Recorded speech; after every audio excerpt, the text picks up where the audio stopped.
Hi there. Hey, I wanted to do a quick overview of the neural network concept that's introduced in Chapter 15. A few of you have posted some questions around the neural network problems in the lab. I think it's question 4 and 5. So hopefully this will help. I'm going to use the material from the textbook and try to kind of add to it to hopefully connect some dots a little bit here. A neural network is, simply put, it's a model of how the human brain works. And there's a lot behind this, right? So you can go and read all sorts of information about neural networks and the biology and the chemistry and so on. But simply put, a neuron, which we have millions and millions of in our heads, are cells. A neuron is a cell, and it carries an electrical impulse. And the way this is modeled in computer science is that, think of this circle here, this node, as a neuron, and it receives stimulus in the form of these different signals. And if a certain combination of signals happen to occur, the neutron will fire. And so you can think of the neutron as firing when it gets the right stimulus. And so if we go to figure 15.5 in the book, and you got to understand this figure, obviously, to move on here. This neuron, which is the node in the middle, has 3 inputs, and the inputs are labeled 1, 2, and 3. There's a number above each arrow. These are called the weights. And think of the weights as the strength or the relevance of the signal coming in. What it means here is that signal number 1 is treated with this weight value of 2. And if there was a signal with a weight value of 1, it would mean that this one is twice as relevant. And weights could be negative as well, which means weights could actually detract from the cells firing as well. And so it's very, very simple here.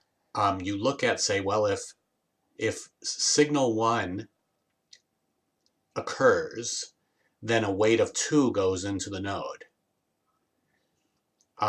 This number in the middle is called the threshold. And in order for the neutron to fire, the signals coming in have to meet or exceed the threshold.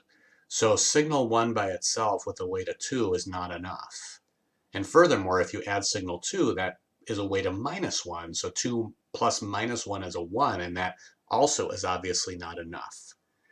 So to get a neutron to fire, you need the weights. You need signals which have enough weights to hit the neutron here.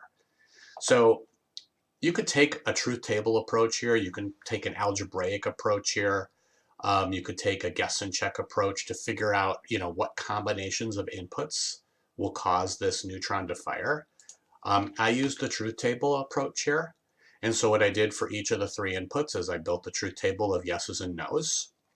Remember from early in the class, if I have 3 inputs, then I have 2 to the power 3, or 8 possibilities. And here's all 8 possibilities. I could have used zeros and ones here, but I just used yes and nos. And then what I did was I just computed what the sum was. So if I pick, for example, row 3, where neutron, for the neutron, where this is a no, so that weight doesn't get included, that one's a yes, and that one's a no, my sum is a -1. And so now let's take a look at see what some of the combinations are. If I pick this one down here, where input 1 is on and input 3 is on, then I have a weight of 2 plus another weight of 2, which gives me a result of 4, which will fire the neutron. Okay, so if we look at this further, you can see that there's 2 rows here, this row and this row, where the combinations are enough to fire the neutrons. And this is an example that I just showed you here, where 1 and 3 fire. So the short answer to this example is 1 and 3 must fire, and 2 can fire. 2 is like a don't care. It's optional. Okay, and if you think about this, what this might be in real life, this neutron might be controlling, say a flight response, right? And it might say that, oh, there's this threat which is giving me this signal, and here's this other threat that's giving me this signal. But then there's this thing that wants me to stay, but the thing that wants me to stay is not strong enough, so I'm still going to go. And it's certainly not that simple. It's millions of neutrons that are going at once. But to kind of give it into the simple terms and translate it to this example. Okay, so now what I'd recommend you can do here is, if you've already read problem 4, you can pause the video and try to work on problem 4, or you can keep viewing and see if I can help you more here. But this is enough that you should be able to do problem 4. Okay, and problem 4 kind of looks something like this, right? It's got 3 nodes where I have inputs to one node, inputs to another node, and then the outputs of those 2 nodes to another node. What I did here was I took this top half, right? So this top half here, this is the same as what I just did, right? It's that same figure, okay? I assigned its output weight as 2. Okay, and here's a new output node. So the question here is, what do I need to do to get this new node to fire? I already have figured out this top part. I can use a similar analysis on the bottom, and then I can kind of do a similar analysis on the right side. Okay, and so again, you can use guess and check. You can use algebraic equations.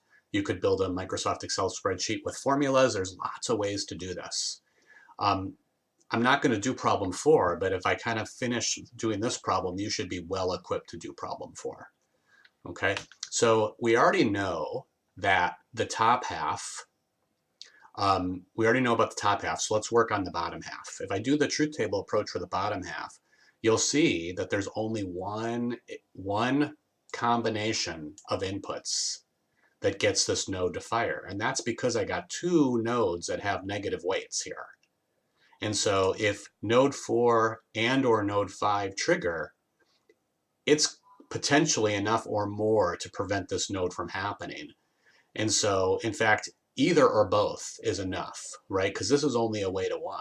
Input 6 is only a way to 1. So the only way this node fires is if input 6 is on and both 4 and 5 are off. And so that's this combination here. Okay, so now that you know you have your truth table for the top, you have your truth table for the bottom, we've finished the logic, right? This rightmost node fires only if both of these nodes fire, because this is a threshold of 4, and this is a weight of 2 and a weight of 3, so I need both of them, right? If one was 4 and the other one was 4, then I could say either the top half causes it to fire or the bottom half causes it to fire. But in this case, I need both to fire. And so therefore, here's my answer. Inputs 1 and 3 must fire. Input 6 must fire. Inputs 4 and 5 cannot fire. And we don't care about input 2. And so there's really 2 answers, right?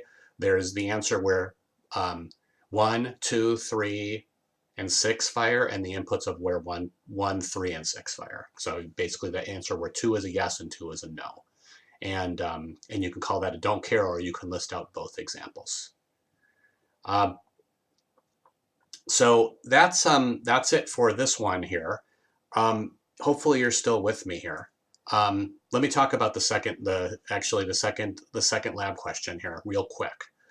By now you should be able to do lab 4 or problem 4 in the lab. Now let's look at problem 5. Problem 5 is a little different, right? It shows you the network with only some of the information filled, and it's basically saying assign weights and threshold values. So this box up here, this is the problem statement for lab problem number 5. Okay, and it says, I only want the output neuron to fire when x1 and x3 have the values 1, and then x2 has the value 0. And so what you have to do here is make sure that the second node here doesn't accidentally make the node fire. So when x2 is on, we got to make sure this doesn't fire. And so you think about what weight value you might want to use here. All right, and so that to prevent that from happening. And again, just like the previous one, you can use this with algebra, do some formulas, equations, or you can use the guess and check method, um, which you learned probably somewhere around fifth grade, maybe fifth, sixth, seventh grade around algebra. Um, so any follow-up questions, post here on the discussion board, and we'll get you hooked up to get these done here for the lab here. One last thing I want to mention here around neural networks, and I remember when I first learned about these, very, very briefly, years and years and years ago, it was kind of seen as science fiction, right? The reality is today is neural networks are a pretty well-established method in computer science, and in fact, it's one of the key new emerging technologies. You can't go very far if you go read job postings for software engineers, and you would see all sorts of commentary about big data, machine learning, artificial intelligence. Neural networks are a method to implement machine learning and artificial intelligence. And in fact, this problem that's on the screen right now is exactly that type of problem. How do I create an algorithm that takes output based on what people are doing and modify weights and thresholds in the network so that the algorithm is doing what it should be doing? And that's exactly what a neural network does. It learns by taking on input, and it modifies weights and thresholds to continue to optimize. And in fact, many neural networks will start with just very equal numbers across everything and kind of watch and see what happens. And so you can read a little bit about that in the book. There's a page or so that describes this, but you can go deep on this. And there's a lot more in the science here than when I took my first artificial intelligence class many, many years ago. So this should give you what you need for the lab. Good introductory to this particular concept. And if you have any questions, follow up on the discussion board, and I will post the video and these slides here. Thank you.